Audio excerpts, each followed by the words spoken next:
देर रात अमेरिकी संसद में जमकर हंगामा और हिंसा पर बोले पीएम मोदी, लोकतांत्रिक प्रक्रिया को गैर कानूनी तरीके से नहीं होने दिया जा सकता प्रभावित।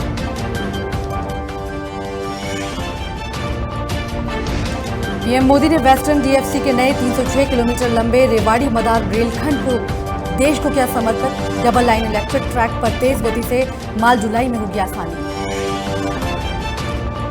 डोनाल्ड ट्रंप के समर्थकों ने व्हाइट हाउस और कैपिटल बिल्डिंग के बाहर जमकर किया हंगामा। हंगामे के बाद वॉशिंगटन डीसी में लगाया गया कर्फ्यू।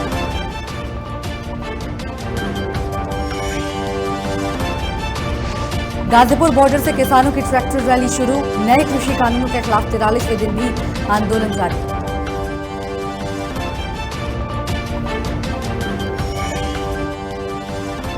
हिमाचल प्रदेश में पिछले 24 घंटे में कोरोना के 105 नए मामले आए सामने। 259 लोग हुए ठीक, 2 लोगों की हुई मौत।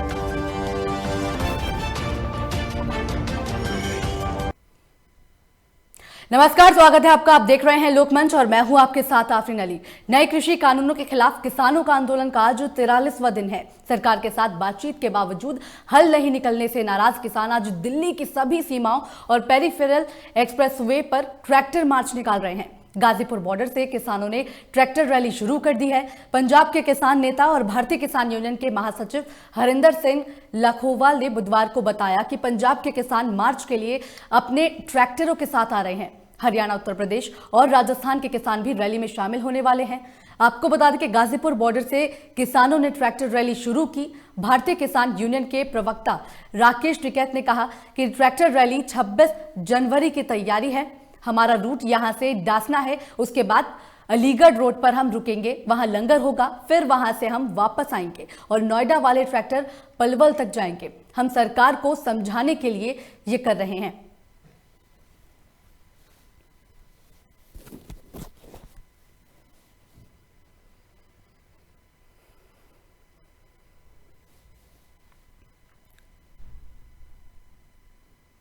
वहीं राष्ट्रपति डोनाल्ड ट्रंप के कार्यकाल के अंतिम दिनों में अमेरिका ने एक बार फिर हिंसा का रूप देखा है। इस बार वॉशिंगटन स्थित कैपिटल हिल में डोनाल्ड ट्रंप के समर्थकों ने जबरदस्त हंगामा किया। जब भारत में देर रात का वक्त था, उस वक्त हजारों की संख्या में ट्रंप समर्थक हथियारों के साथ कैपिटल हिल में घुस गए। यहां तोड़फोड़ की, सीनेटरों को बाहर किया और कब्जा कर लिया गया। हालांकि लंबे संघर्ष के बाद सुरक्षा बलों ने इन्हें बाहर निकाला और कैपिटल हिल को सुरक्षित किया। वॉशिंगटन की हिंसा में अब तक 4 लोगों की मौत हो चुकी है। साथ ही दरअसल कैपिटल हिल में इलेक्टोरल कॉलेज की प्रक्रिया चल रही थी, जिसके तहत जो बाइडेन के राष्ट्रपति बनने पर मोहर की तैयारी थी। इसी दौरान हजारों की संख्या में ट्रंप समर्थकों ने वॉशिंगटन में मार्च निकाला और कैपिटल हिल पर धावा बोल दिया। यहां डोनाल्ड ट्रंप को सत्ता में बनाए रखने, दोबारा वोटों की गिनती करवाने की लगातार मांग की जा रही है।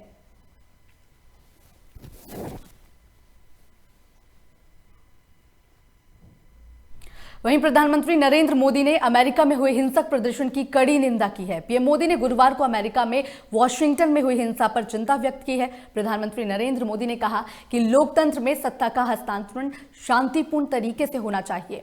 पीएम मोदी ने गुरुवार को वॉशिंगटन डीसी में निवर्तमान राष्ट्रपति डोनाल्ड ट्रंप के नाराज समर्थकों के दंगा और हिंसा पर अपनी पीड़ा व्यक्त की। उन्होंने कहा कि गैर कानूनी विरोध प्रदर्शन के माध्यम से लोकतांत्रिक प्रक्रिया को प्रभावित नहीं होने दिया जा सकता है। उन्होंने अपने ट्वीट में कहा कि सत्ता का हस्तांतरण शांतिपूर्ण तरीके से जारी रहना चाहिए। गौरतलब है कि वॉशिंगटन में हजारों की संख्या में निवर्तमान राष्ट्रपति डोनाल्ड ट्रंप समर्थकों ने कैपिटल हिल पर कब्जा करने की यहां पर कोशिश की। इसके साथ ही सीनेट में भी बवाल काटा।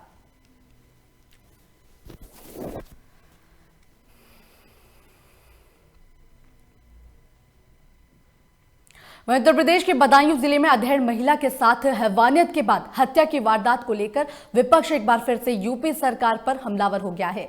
घटना के बाद जिस प्रकार से पुलिस की लापरवाही सामने आई है, उससे सरकार की किरकिरी हो रही है। समाजवादी पार्टी, बहुजन समाज पार्टी और कांग्रेस समेत कई राजनीतिक दलों ने योगी सरकार को निशाने पर लिया है। समाजवादी पार्टी के राष्ट्रीय अध्यक्ष अखिलेश यादव ने ट्वीट कर कहा कि बदायूं में महिला के साथ सामूहिक दुष्कर्म के बाद हैवानियत और दरिंदगी का जो विभत्स रूप पोस्टमार्टम में सामने आया है, वह दिल दहलाने वाला है। बीजेपी सरकार अपराधियों को बचाने की कोशिश ना करे और मृतिका सहित उसके परिवार को पूर्ण न्याय मिले। साथ ही कहा कि बीजेपी सरकार का कुशासन अपराधियों की ढाल न बने। वहीं बसपा की राष्ट्रीय अध्यक्ष मायावती ने कहा कि घटना पर दुख यहां पर व्यक्त करते हुए ट्वीट किया कि उत्तर प्रदेश के बदायूं जिले में महिला के साथ हुई सामूहिक दुष्कर्म और हत्या की घटना अति दुखद और अति निंदनीय है। बीएसपी की मांग है कि राज्य सरकार इस घटना को गंभीरता से ले और दोषियों को सख्त सजा दिलाना भी सुनिश्चित करे ताकि ऐसी घटना की पुनरावृत्ति न हो।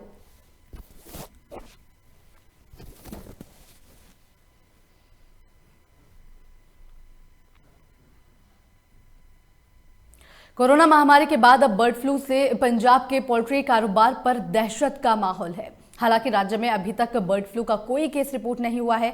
इसके बावजूद राज्य में होने वाले 6000 करोड़ के पोल्ट्री कारोबार पर इसका असर साफ दिख रहा है।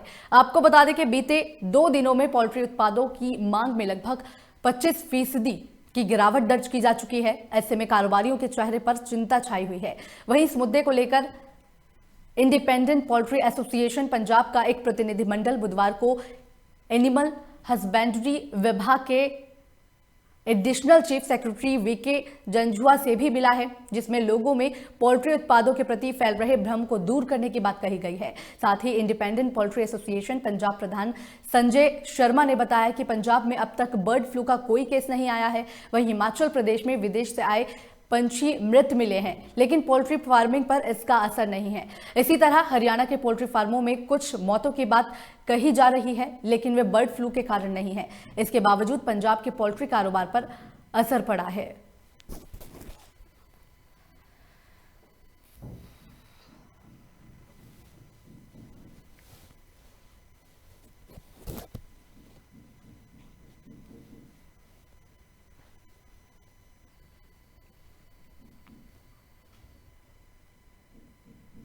इसी बीच बड़ी खबर लखनऊ से सामने आ रही है। आपको बता दें कि लव जिहाद को लेकर आनंदीबेन पटेल का बयान सामने आ रहा है। उन्होंने कहा है कि यूं ही नहीं लव जिहाद का कानून पास हुआ है, बल्कि लड़कियां परेशान थी को लेकर ये कानून पास किया गया है। लव जिहाद जैसे कड़े कानूनों की जरूरत महसूस होती थी, उनका कहना है यहाँ पर। और साथ ही कहा कि ऐसी बुराइयों को रोकना हर परिवार की जिम्मेदारी है। तो बड़ी और अहम जानकारी आपको दे रहे हैं लखनऊ से।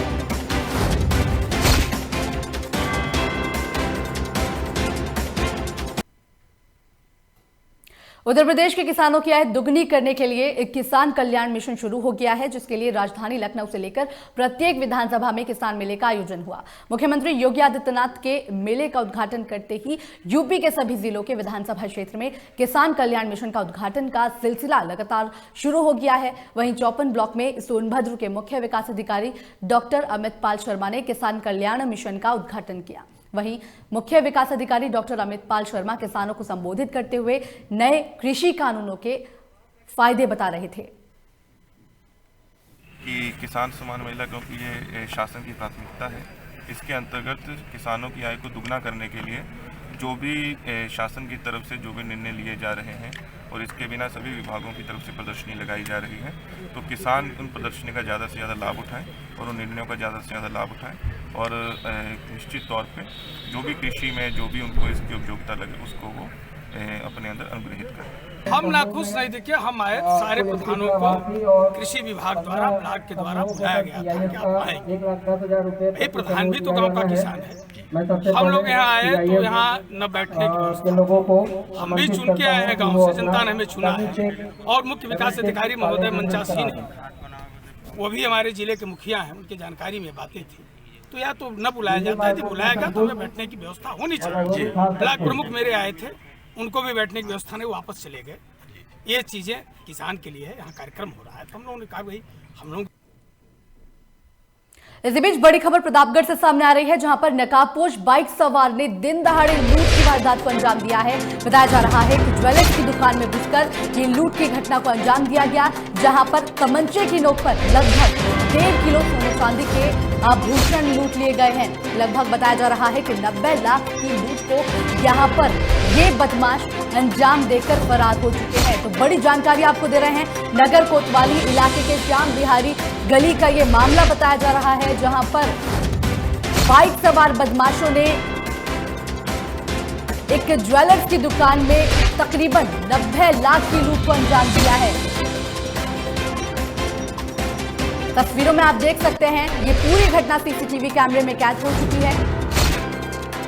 और ज्यादा जानकारी के लिए प्रतापगढ़ से हमारे संवाददाता मनीष झा हमारे साथ फोन लाइन पर जुड़ गए हैं। मनीष, इन नकाबपोश बदमाशों ने दिन दहाड़े इस लूट को अंजाम दिया है, क्या कुछ अपडेट है आपके पास?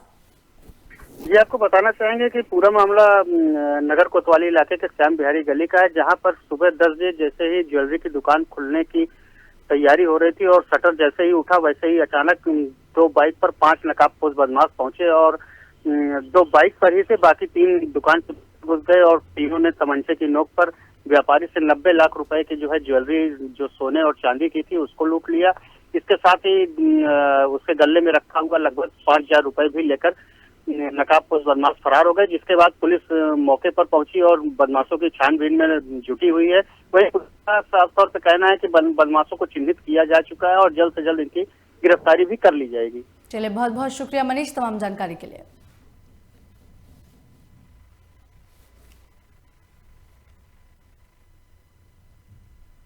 वहीं मेरठ में बुधवार देर रात एक टायर फैक्ट्री में भीषण आग लग गई। आपको बता दें कि नौचंदी थाना इलाके के चूने वाले बाग में स्थित फैक्ट्री में आग लगने के बाद आग ने भयंकर रूप धारण कर लिया, जिससे आसपास के लोगों में हड़कंप मच गया। वहीं आनन फानन में स्थानीय लोगों ने दमकल विभाग और पुलिस को आग लगने की जानकारी दी, जिसके बाद सूचना मिलते ही पुलिस और दमकल विभाग की टीम आग बुझाने में लग गई। आपको बता दें कि आग पर काबू करने के लिए दमकल की करीब 8 गाड़ियां मौजूद रहीं। हालांकि आग लगने का कारण अब तक स्पष्ट नहीं हो सका है। वहीं फैक्ट्री मालक के अनुसार लाखों का माल जलकर राख हो गया है, जिसके बाद फिलहाल पुलिस फैक्ट्री के कागजात जुटाने में लगी हुई है। साथ ही माना जा रहा है कि फैक्ट्री में फायर के मानकों का पालन नहीं किया जा रहा था।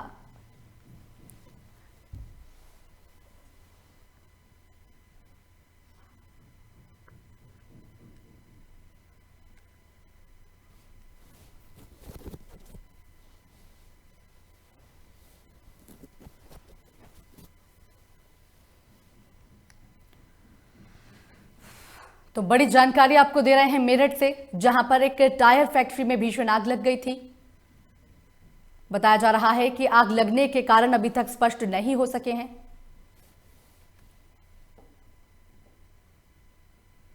कासगंज के पटियाली कस्बा में किसान मेले की गोष्ठी का आयोजन किया गया। मेले में किसानों की फसलों में ज्यादा मुनाफे होने के टिप्स दिए गए हैं और सरकार ने किसानों के लिए लाभकारी योजनाओं की जानकारी दी। वहीं मुख्य अतिथि के रूप में पहुंचे विधायक ने फीता काटकर और मां सरस्वती के चित्र पर माल्यार्पण कर शुभारंभ किया। वहीं विधायक ममतेश ने कोरोना को लेकर सपा मुखिया अखिलेश पर बयान दिया है। उन्होंने कहा कि बीजेपी की वैक्सीन बताने वाले नेता का दिमाग खराब हो गया है। साथ ही कहा कि वैज्ञानिकों ने रात दिन एक कर वैक्सीन तैयार की है। ऐसा बोलने वाले उन महान वैज्ञानिकों का अपमान कर रहे हैं।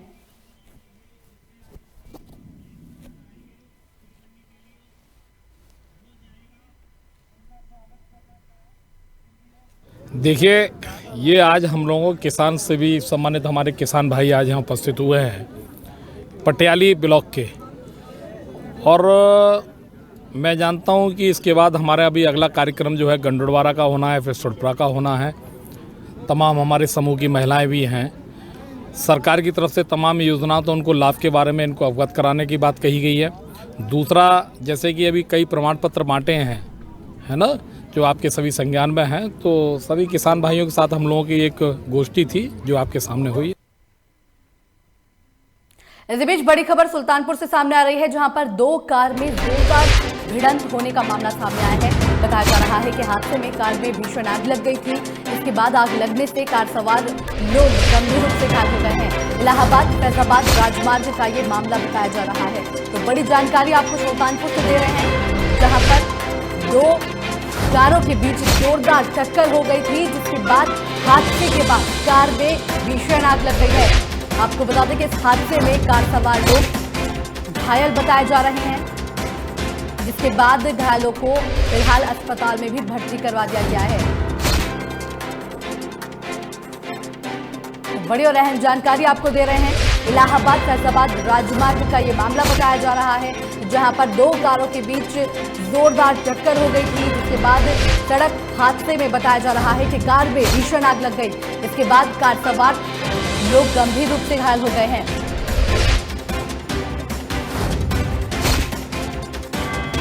इलाहाबाद फैजाबाद राजमार्ग की ये घटना बताई जा रही है, जहां पर सड़क दुर्घटना हो गई है।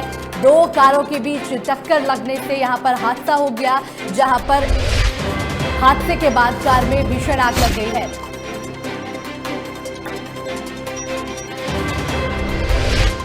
और ज्यादा जानकारी के लिए सुल्तानपुर से हमारे संवाददाता निसार हमारे साथ फोन लाइन पर जुड़ गए हैं। निसार, सड़क दुर्घटना का मामला सामने आ रहा है, क्या कुछ अपडेट है आपके पास? जी, बताना चाहते हैं कि घटना रात की है। ये जो कार आमने सामने से जिनकी भिड़ंत हो गई और उसमें भिड़ंत के दौरान आग लग गई। इसमें ड्राइवर सहित कुछ लोग घायल हुए हैं, जिनका इलाज जिला अस्पताल में चल रहा है। इस हादसे की मुख्य वजह क्या मानी जा रही है? ये जो है अनियंत्रित होकर जो है दोनों गाड़ियां आपस में भिड़ी हैं, कार जो है। चलिए, बहुत बहुत शुक्रिया तमाम जानकारी के लिए।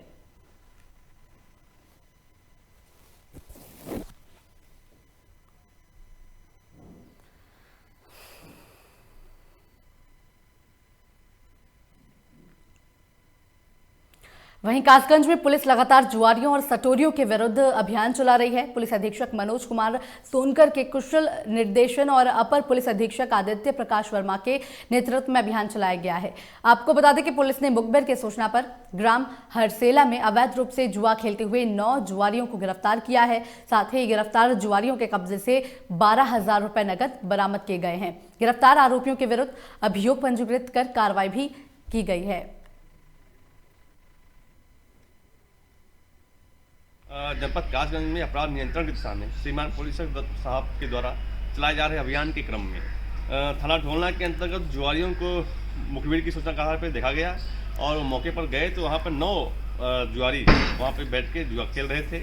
उनके पास से 12,100 रुपये भी बरामद हुए हैं और कुछ डायरी पेन भी बरामद हुआ है और इन सभी को गिरफ्तार किया गया और संबंधित धाराओं में विधिसम्मत कार्रवाई की जा रही है। और यह अभियान लगातार अगले 3 दिनों तक कार्यक्रम चलता रहेगा और व्यापक रूप से इन पर ऐसी कार्रवाई की जाएगी कि कहीं भी इस प्रकार की कोई खेल न हो।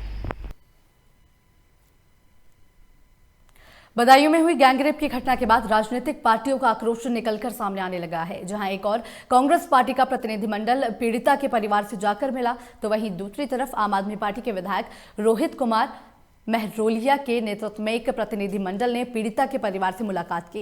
और आम आदमी पार्टी के विधायक रोहित कुमार महरोलिया ने पीड़ित परिवार से मुलाकात के बाद योगी सरकार को आड़े हाथों लिया। उन्होंने कहा कि ये चुल्लू भर पानी में डूब मरने की बात है कि आप अपराधियों को संरक्षण देते हैं, बलात्कारियों को संरक्षण देते हैं, इसलिए बार बार इस तरह की घटनाओं की राज्य में बढ़ती जा रही हैं। उन्होंने पुलिस की कार्यप्रणाली पर भी जमकर सवाल उठाए। आम आदमी पार्टी ने पूरे मामले की सीबीआई जांच की भी मांग की है। देखिए, मैं पीड़ित परिवार से आज जाकर मिला हूँ। बदायूं जिले के अंदर ही उघेती थाना क्षेत्र के अंतर्गत बीते रविवार की रात एक महिला जो मंदिर में पूजा करने जाती है, जो महिला थी, उसके साथ में पुजारी ने और उसके साथियों ने बहुत ही बर्बरतापूर्ण तरीके से न केवल सामूहिक बलात्कार किया बल्कि उसकी निर्मम हत्या भी करी। ये अपने आप में बहुत ही मानवता को शर्मसार करने वाली घटना है और मैं इसके लिए पूरी तरीके से उत्तर प्रदेश सरकार को और पुलिस प्रशासन को यहाँ के जिम्मेदार ठहराऊंगा कि जब जब उत्तर प्रदेश में इस तरह की घटनाएं होती हैं तो पुलिस का रवैया, पुलिस प्रशासन का रवैया, योगी सरकार का रवैया हमेशा अपराधियों के पक्ष में रहता है। इसलिए इस तरह के मामलों को देखते हुए आज यहाँ पर अपराधियों के हौसले पूरी तरह बुलंद। इसी के साथ फिलहाल मेरे साथ इस बुलेटिन में इतना ही। बाकी की तमाम खबरों के लिए देखते रहिए लोकमंच।